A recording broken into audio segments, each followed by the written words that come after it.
Hi, I'm Jeric Herrera from BSBA 2B, and you are about to learn about corporate governance. What is corporate governance? Corporate governance is the combination of rules, processes, or laws by which businesses are operated, regulated, or controlled. The term encompasses the internal and external factors that affect the interests of a company's stakeholders, including shareholders, customers, suppliers, government regulators, and management. The board of directors is responsible for creating framework for corporate governance that best aligns business conduct with objectives. Specific processes that can be outlined in corporate governance include action plans, performance, measurement, disclosure practices, executive compensation decisions, dividend policies, procedures for reconciling conflicts of interest, and explicit or implicit contracts between the company and stakeholders. Principle of corporate governance. While corporate governance structure may vary, most organizations incorporate the following key elements. All shareholders should be treated equally and fairly. Part of this making sure shareholders are aware of their rights and how to exercise them. Legal, contractual, and social obligation to non-shareholder stakeholders must be upheld. This includes always communicating pertinent information to employees, investors, vendors, and members of the community. The board of directors must maintain a commitment to ensure accountability, fairness, diversity, and transparency within corporate governance. Board members must also possess the adequate skills necessary to review management practices. Organizations should define a code of conduct for board members and executive, only appointing new individuals if they meet the standard. All corporate governance policies and procedures should be transparent or disclosed to relevant stakeholders.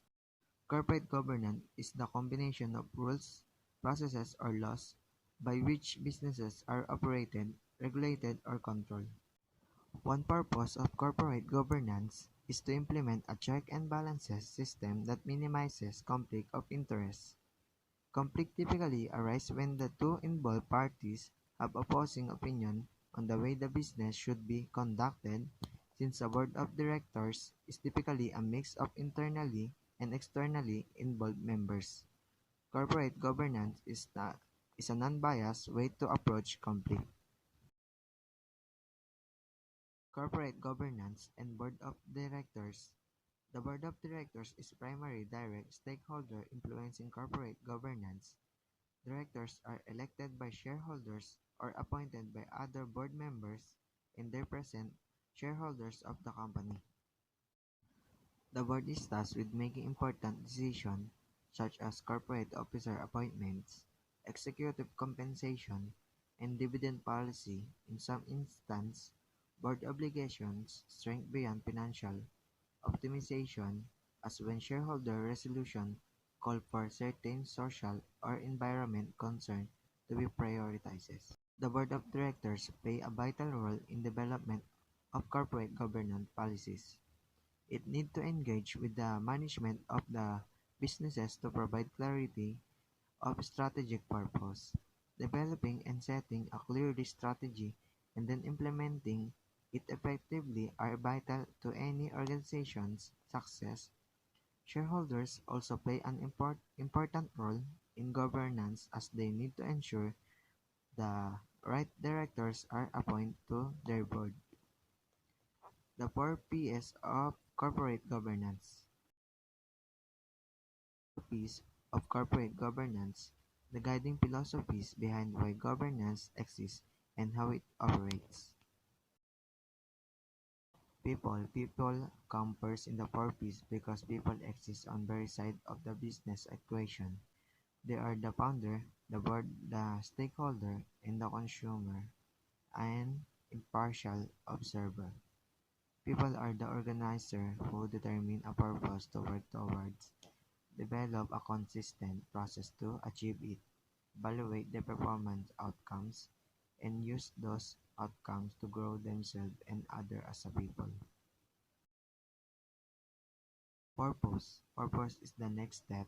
Every piece of governance exists for a purpose, and to achieve a purpose, the four is the guiding principle of the organization. Their mission statements is the small step on the road to complementing that large goal.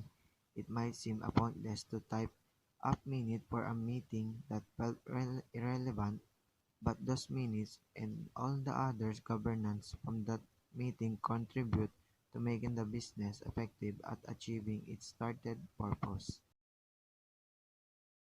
Process. Governance is the process by which people achieve their company's purpose, and that process is developed by analyzing performance.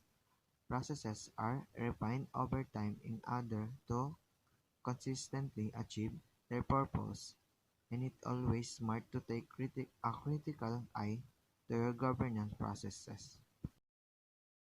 Performance analysis is a key skill in any industry. The ability to look at the result of a process and determine whether it was successful or successful enough, and then apply those findings to the rest of your organization is one of the primary functions of the governance process. Why is corporate governance important? Corporate governance is important because it creates a system of rules and practices that determine how a company operates and how it aligns the interests of all its stakeholders. Corporate governance lead to ethical business practices, which lead to financial ability.